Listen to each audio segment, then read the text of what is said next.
Xeyirli sәгатте Мөхтәрәм Емәгәд. Башкорттар программаһын әзерләүче иҗади төркем исеменнән һеҙҙе Рафиq Ахмачин сәләмләй. Бүген тапшырыуҙа.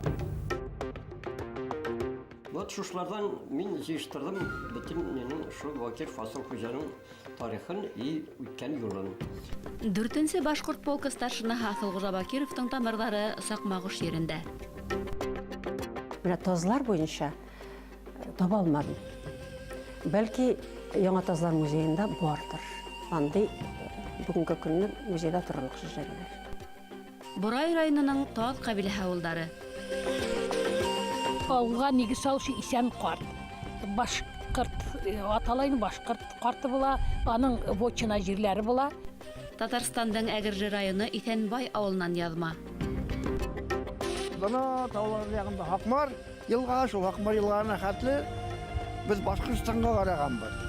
Кыргыз Республика составында калган башкорт ауылдары яки хәзерге Ырымбур өлкәһе менән Башкортстан сиктәре. Она первая женщина, башкирка, первая женщина, которая смогла получить ученую степень, защитить кандидатскую диссертацию. Израильдә яшәүче милләттәшебез менән әңгәмә.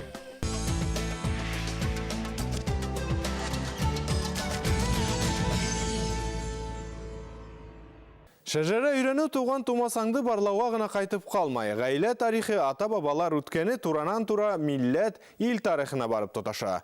Саҡмағош ауылында яшәүсе Рендант Бакиров та нәсел агасын төҙөп ҡыҙыҡлы мәғлүмәттәргә юлыҡҡан. Уның йәшлеге Совет осорына тура килә. Кулак тигән мөһөр егеткә тарихты барлауга сик ҡуя. Хаҡлы ялға сыҡҡас ҡына ул шәжәрәһен өйрәнеп тамырҙарының башҡорттарға барып тоташыуын асыҡлай. Райондагы журналист Илдус Габдуллин бер елны язып чыккан мәкалә Игенче район гәзитенә. Бәкир нәселеннән Бакиров Асыл хуҗа дигән кеше катнашкан булырга тиеш 1812 елгы сугышта диде. Шуна үрнәк мәчетен төзеп бетергәндә үрнәкнең тарихы юк. Битни бердә язылмаган, шундан материалларны җыштырып, Марат Ахунов белән ана шул үрнәк тарихын яздык. Шунда мин шушыны эзләй башладым. Вот шушлардан мин җыштырдым бөтен шул Бакир Фасыл хуҗаның тарихын и үткән юлын.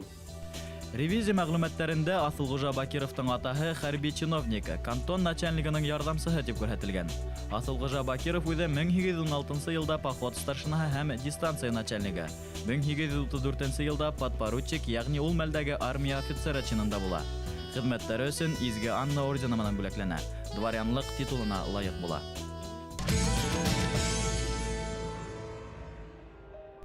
Рәсәй армияһы күп югалтыуҙар кисерә башлагас 1812 елдың 8 августында император Александр I башҡорт һәм мишәр полктары төҙөү тураһында ҡарар сығара. Башҡорттар ҡарар ҡабул итмәҫ элек һуғыш башланғас та 3-нсе, 4-нсе һәм 5-нсе милли полк төҙөй. 3-нче, 4-нче, 5-нче полклар чыгып китәләр Мәскәү ягына. Алар баралар Бөгелмә, Казан, Чебоксар арҡылы Нижний Новгородка барып җитеп, сугыш беткәнче алар шушы Викенштейн командалығында ҡатнашалар. Асылғужа Бакиров 1812 елда уҡ хәрби хеҙмәттә торған була. Ул ваҡытта милләттәшебеҙгә 25 кенә йәш була. Уның полкы иң ҡаты һуғыштарҙа ҡатнашып, юғары баһаларға лайыҡ була. Иң беренсе ситкә чыккас, алар Лейпциг Нинда сражениясында бик ныҡ ҡатнашалар, батырлыҡлар күрсәтәләр. Лейпцигны алғандан соң киләләр Дрезденға. Дрезден крепостьларын алда ҡатнашалар. Бу иң зур сугышларның берсе була Лейпциг белән Дрезден янындагы сугышлар. Даже Лейпцигтә сугышта 500 мең төрле милләт халкының Наполеон ягынан да, бияктан да ҡатнаша. Башҡорт полклары батырлыҡлар күрсәтеп, алар наградага тәҡдим ителәләр. 1814 елда 4-нсе полк таратыла. Подпоручик Асылғужа Бакиров дәүләт эшенә тотона. Ҡайтҡас ул тирмә башлығы булып эшләй. За заслуги перед Россией 1819 елны аларга потомственный дворянин дигән титул бирелә. Асылғужа Бакировтың артабанғы яҙмышы тураһында мәғлүмәт аҙ. Тарихта уның 1837 елда 14-нсе йорт старшинаһынан бушатылыуы билдәле. 1837-1839 йылдарда иҫән ҡалған яугирҙар исемлегендә лә улы теркәлмәгән. Тик бер генә ваҡиға батырҙың артабанғы яҙмышын фаразлауға булышлыҡ итә. Солдатка булырға тиешле кешеләрне эшкә җәлеп иткәннәр. Җир эшенә. Менә шушы 35-нче елны апрель айында үзенең командасын карарга барган чагында ул башкорт халкын яклап чыгыш ясый ул. Сия командировка не свойственна для Башкирии. Они их называют лопаточниками. Кантон башлыгы Нагайбек деген аны поддержать икән. Чөнки 34-35 елларда 12-нче кантонда хәрби губернаторның башкорт халкына алып барган сәясәтенә каршы чыгышлар була. Именно как раз шушыларга Бакиров Асылхуҗаның әйткән сүзләрендә китереп, аны да, видимо, шушында төшергәннәрдер диясем инде. Туган иле алдындагы казаныштары ла Асылгужа Бакировты репрессиянан коткармай. Уны гаиләһе менән авылыннан кывалар. Нең үзен сүз иткәннәр, Бакиров Асылхуҗаның кулак иттереп, малайларын, балаларын җибәргәннәр, моторный заводка эшкә башта аны җибәргәннәр, минем әтине, әти белән әнине. Шул нигә Сулла, Нурман районы Сулла авылыннан. Бакировтар 1944 елда Асаба төяге Сакмагыш районы Үрнәк авылына кайтып яшәргә рөхсәт ала. Рендан тагай газиз yerində алы бирмәй хезмәт итә. Туган авылында мәсет һалуда катнаша. Нәсел тарихы туранан-тура киләсәк язмышка кагылуын милләттәшебез үз мисалында аңлаган. Ул һәр ердә ардаклы бабаһы данын танытып, башкорт булуы менән горурланып яшәй.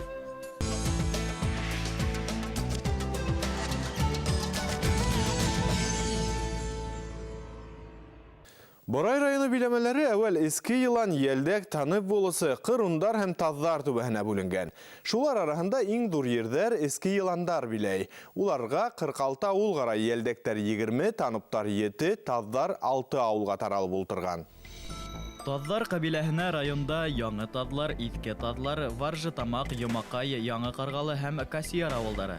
Улардан тыш Балтас районында Туйсыбай, Сәйтәк авылдары ла карай. Шушы 6 авыл арасында иң борынгысы безнең Иске Тазлар.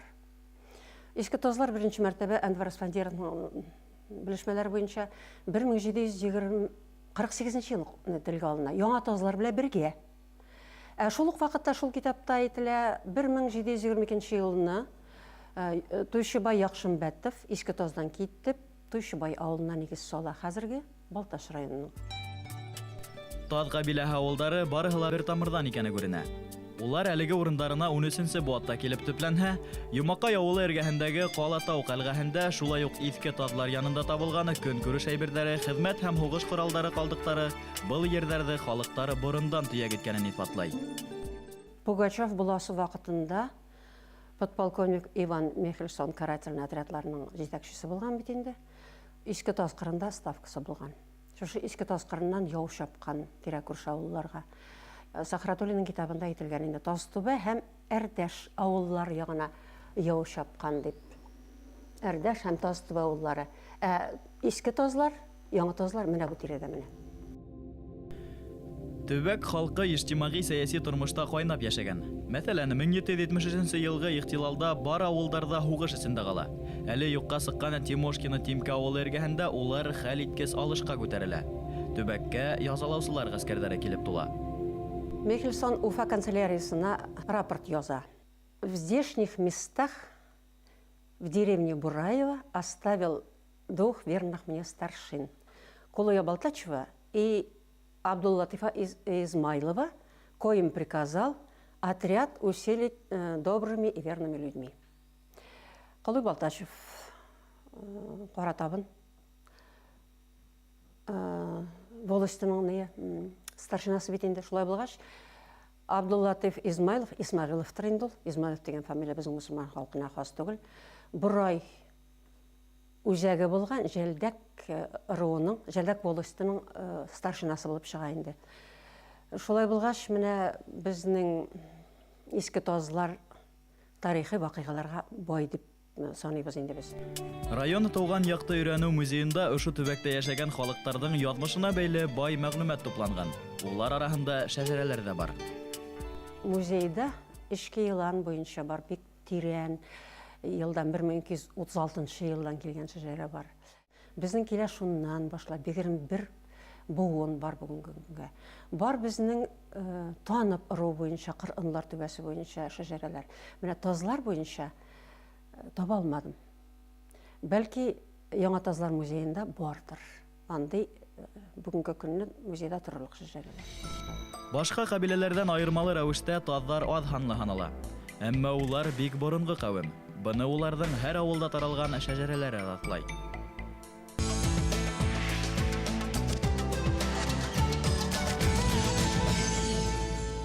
Янәйдәрдің бұрынғы иң зур Ушар Семей Островнай ауылы башка бер нисә Янәй ауылы күк узган бу атта төділген түбәнге Кама хаклагы саатында кала. Уларның халкы Саузбаш, Сауыз, Ушар, Исәнбай, Үтәгән авылдарына таралып ултыра. Саузбаш, Сауыз авылдары бүген Башкортостандың Краснокама районына караһа, калган авылдар Татарстан Республикасының Әгерҗе районына инә. Киләһе язма Янәйдәрдің Исәнбай авылынан әзерләнде. Әгерҗе районы авылдары башкортларның байлар һәм Янәй кабиләһе биләмәләрендә барлыкка килгән.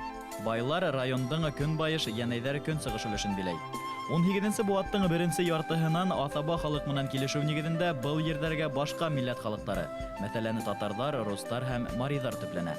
В начале 70-х годов партийная организация «Колхоз Рассвет» в нашей деревне принимает решение отправить одного из самых грамотных и думающих людей, учителя Курбангалина Ниязы Хафизовича в архивы Кирова, Казани, Сарапула, чтобы он смог написать историю нашего села, историю нашей деревни. Интересная очень история складывается. Он также помог написать родословные многим и многим семьям. И сегодня эти родословные хранятся почти в каждой нашей семье. Исәнбәй авылы 17нче буаттың беренче яртыһында Янәй башкортлары тарафынан нигезләнә. Үзе дәвере өчен улы зур авыл була. Үз мәсет, мәдрәсә һәм мәктәп эшләй. 1897 елда Орыс башкорт башлангыч училище хасыла. Ауылға нигез салушы Исән карт. Башкорт аталайны башкорт карты була, аның вотчина җирләре була. Исәнбай үзегенә түгел, Исәнбайдан 60 километр ераклыкта Удмуртия чикләренә кадәр, Ижевский чикләренә кадәр һәм уң яктан Исәнбайдан уң якта Каракулина, Удмуртияның Каракулинаны кертеп, һәм шулай ук Әгерҗе районга бара торган Чикалда, авылын иске Чикалда, яңа Чикалда авылларын кертеп, Исәнбай картның вотчина җирләре була. Менә шул җирләрне хәзерге вакытта искә алган вакытта Исән карт үлгәнче бу авылны ялан өчен дип йөртәләр. Шуныһы игътибарга лайык. Рәсәй империяһында батша заманында узгарылган халык исәбен алу документларында был авылда тик башкортлар гына яшәй дип күрсәтелгән. Мәсәлән, 1816 елда 292, 1834 елда 504, 1859 елда 710 башкорт теркәлгән. Исәнбай, как считают наши краеведы, основал эту деревню, а получил он огромное количество земель, вот, расположенных на территории, проживаемой нами, получил за как раз борьбу против польских интервентов.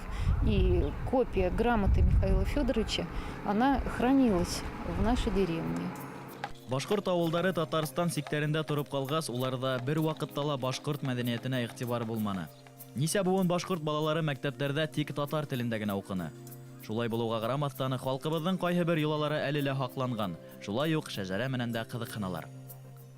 Беренче безнең бабаларыбыз урнашкан авылны атыйлар Озынтау дип атыйбыз. Безнең борынгы бабаларыбыз үзләренең шушы кабилә рукларның үзләренең табыну чорлары булган табу, менә шушындай тыелган урыннары.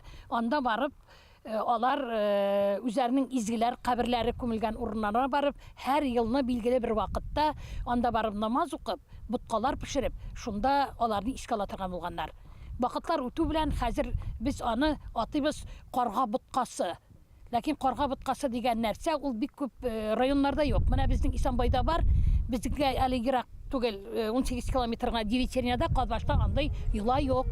Бик борынгы менә шушы еллардан алып бүгенге көнгә кадәр килеп җиткән. Әгерҗе районының Исәнбай, Дивичерня, Үтәгән, Казбаш, Искесләк, Яңысләк, Нарат, Касай, Гәле, Атнагыл авылдарын халык 9 буй авылдары дип йөртә. Янәйдәрнең борынгы авылдары улар.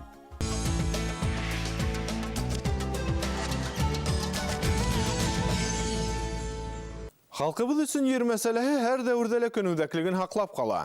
Башкортстан автономияһы игълан ителгәндән һуң административ бүленеш буенча бик зур эшләр башкарыла.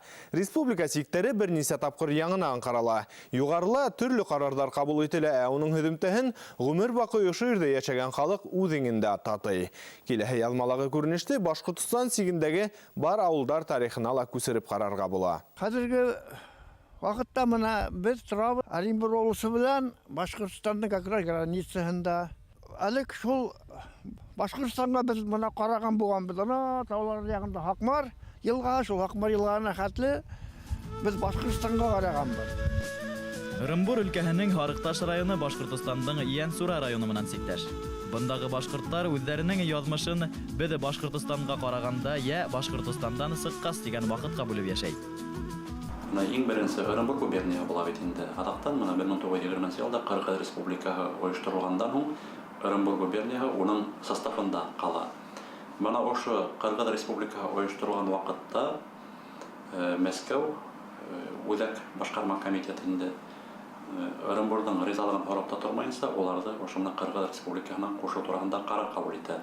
Һәм Кыргыз Республикаһының тәүге башкалыгы буны Оренбурда урнаша. Үзәк башкарма комитеттың был карарына Оренбур губернияһы башкарма комитеты каршы сыга. Улар үзләрен Башкортстанга кушуды талап итеп Мәскәүгә мөрәҗәгать итә. Бәхәстәр бик көчәйеп китә. Ни өчен дигәндә, моны вакытта уже Ялайыр кантоны дип атала инде. Ялайыр кантонының 31 волосын 17 елдагы секторлардан 31 волосын Кыргыз Республикаһы үзенә талап итә инде. Бәхәстәрде хәл итү өчен һәр губернала комиссиялар төзелә. Бәхәсте Башкортстан һәм Кыргыз Республикаһы вәкилләре ике яктың да мәнфәгатен исәпкә алып хәл итәргә тырыша. 32 ел килеп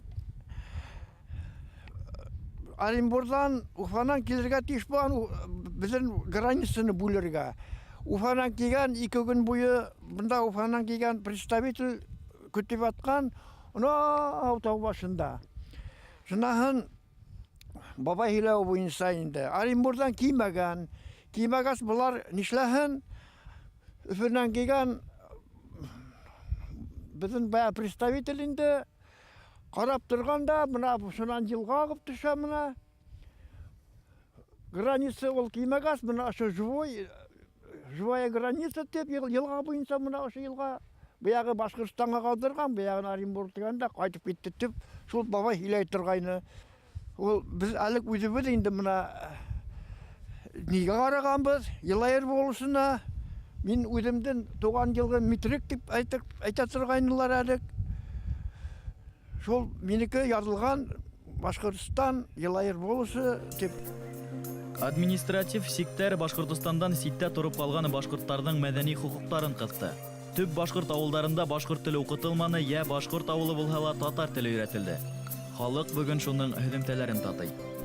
Башкортстан Республикаһын игълан иткән вакытта безнең хөкүмәт, моны Заки Валиев итәкчелегендә хөкүмәт, иң беренче моны башкорт халкының, ситтә яшәгән башкорт халкының инде мәнфәгатьләрен яклауны күз уңында тота бит инде. Шуңа күрә дә улар моны төп территорияны ситтә булһала, күп кенә башкорт волостарын, башкорт авылдарын улар ошо Башкортстан составына кушу яклаулар инде. Улардан карарлары нигезендә улар да Башкортстанга кушылар инде. Мәсәлән, моны Токсоран кантоны, Аргаяш кантоны, улар анклав рәвешендә ситтә булһалар да, улар моны безнең Башкортстан составында булалар бит инде. Токсоран кантоны ошо Кыргыз Республикаһына Оренбур губерниясына кушыла инде. Оренбур өйдә вакытта була инде. Кыргыз Республикасы составында. Бана күп кенә башкорт авылдары шулай итеп Мәскәү хәл итеп күп кенә башкортларда моны үзләренең республиканы ситтә калдырды. Республикабыз менән сиктәш өлкәләрдә яшәгән милләттәшләребезне без Башкортстандан ситтә яшәгән башкортлар дип әйтергә күнегеп киттек.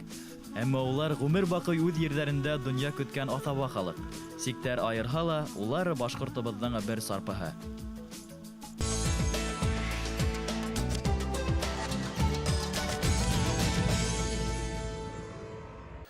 Хөрмәтле тамашасылар, ситилдә көн итеп тә башкортлыгын һаклап калган халкыбыз язмышына битараф булмаган милләттәшләребез ихтирамга лаек. Бүген Skype аша бәйләнештә Израильдән Рауль Әхмәтшәриф улы Садыйков. Рауль Садыйков Өфөлә туган. Башкалала рус мәктәбенең бердән-бер башкорт классында укыган.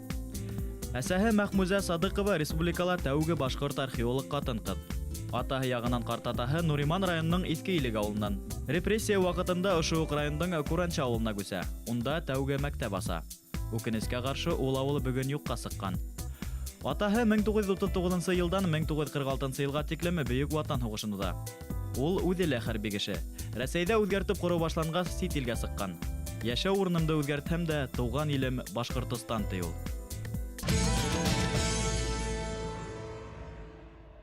Һаумыһығыҙ, Рауль ағай. Һеҙҙең тамырҙарығыҙ ҡайҙан? Мой папа родился и вырос в деревне Куранча Нуримановского района. Моя мама, она из Куштарянский район, Шарипова, то есть она записана как бы, что она родилась в Шарипово, но ее родина является деревня Мамаково. Закончила исторический факультет педагогического института. Потом она защитила в Ленинграде кандидатский минимум и долгое время работала в Академии наук, изучала сармат. Ее темой основной была сарматы, и это явилось основой всей темы изучения истории Башкортостана. Она первая женщина башкирка, первая женщина, которая смогла получить ученую степень, защитить кандидатскую диссертацию. Многие историки отмечают именно вклад Махмуды Садыковой в изучение сармата, что это является основой всех научных разработок сегодня. Атайығыз турасында һөйләгеҙ әле. Мой папа родился в деревне Куранча, а бабушка и дедушка мои, они когда-то жили в Старой Иликово. Мой дедушка, кстати, он проходил там кантунную службу. Когда было казачество, башкирское казачество было.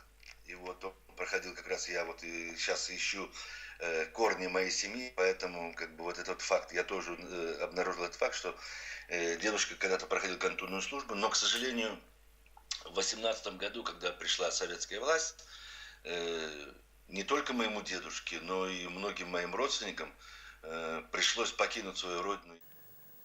Һеҙ шәжәрәгеҙҙе беләһегеҙме? Я сегодня как раз этим занимаюсь, и я пытаюсь выяснить родословную моих предков со стороны мамы и со стороны